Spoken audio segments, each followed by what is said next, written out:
학생, 학부모, 국민들께 큰 고통과 불안을 주고 있는 사교육 문제에 대해서 그 심각성을 알려드리고 국민들의 부담을 덜어드리기 위한 정부 대책을 설명하고자 합니다. 공정한 수능평가를 실현하고 사교육 카르텔의 뿌리를 뽑겠습니다. 5개월 앞으로 다가온 24학년도 수능에 빨간불이 켜졌습니다. 킬러 문항으로 불리는 초고난도 문항을 출제하지 않겠다고 선언한 거죠. 이에 수험생과 학부모, 교육계가 혼란에 빠졌고요. 국세청이 사교육 업체에 대한 특별 세무조사를 시작하면서 학원가는 초긴장 상태입니다.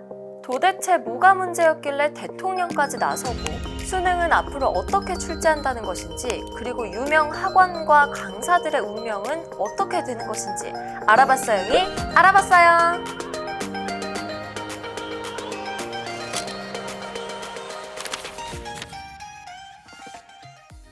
먼저 사건의 발단부터 알아보죠. 왜 지금 이 사태가 벌어진 걸까요? 바로 사교육비가 굉장히 불어났기 때문입니다. 아니, 학생 수는 감소하는 와중에 사교육비는 왜 이렇게 늘어난 걸까요? 지금 학생들은 코로나19로 인해서 학습 결손 혹은 돌봄 공백을 겪은 세대입니다. 이 때문에 그 부족함을 채우기 위해 사교육에 더 많은 돈을 투자하게 된 거죠. 이렇게 걷잡을 수 없이 불어난 사교육비를 바로잡기 위해 윤석열 대통령은 지난 6월 15일 이주호 부총리 겸 교육부 장관에게 수능 개선 지시를 내렸습니다. 그리고 11일 후인 26일 정부는 공정한 수능 개편을 골자로 한 사교육 경감 대책을 발표했죠. 그리고 그 핵심은 바로 킬러 문항 배제와 사교육 카르텔 철폐, 윤석열 대통령이 강조한 키워드이기도 하죠.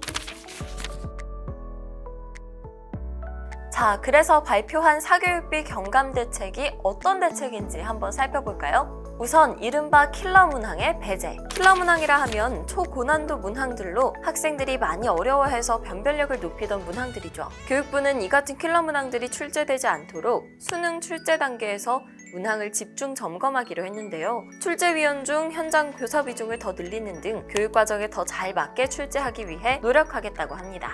또 다방면에서의 사교육 흡수 방안을 제시했는데요. 불안감을 자극하는 사교육 기관들의 허위 과장 광고 단속을 강화하고 사교육 카르텔에 대한 사법 조치를 고려하겠다면서 본격적인 사교육 업계 때리기에 나섰고요. 공정한 입시 체제를 위해 논술, 구술 등 대학별 고사를 교육과정을 벗어나지 않도록 점검하기로 했습니다. 하지만 정부가 사교육 문제 해결을 위해서 꺼내든 이 카드들에 대해서 정말 많은 비난과 논란이 쏟아지고 있습니다. 먼저 공정수능을 위한 킬러 문항 배제라는 카드는 수험생들의 불안을 오히려 가중시킬 수 있다는 우려가 나오고 있는데요. 교육부가 제시한 킬러 문항의 기준이 모호하고 자의적이며 이들을 배제할 경우 변별력을 어떻게 확보할지에 대한 명확한 입장이 아직 없기 때문입니다.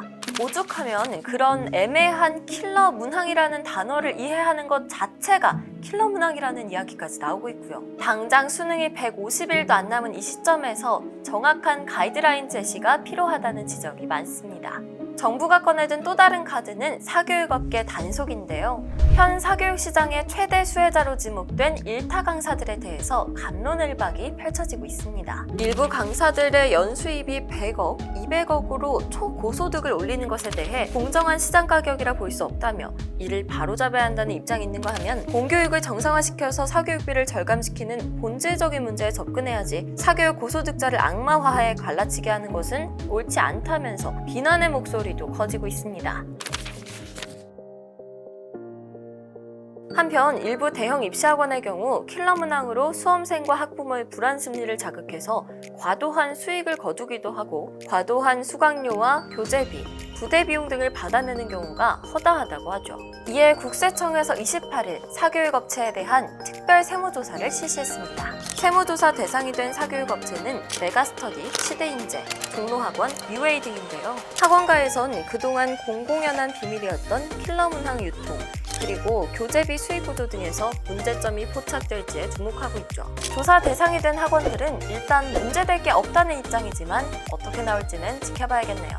그럼 다음에도 더 유익한 정보들로 찾아뵙겠습니다. 지금까지 알아봤어요였습니다. 안녕!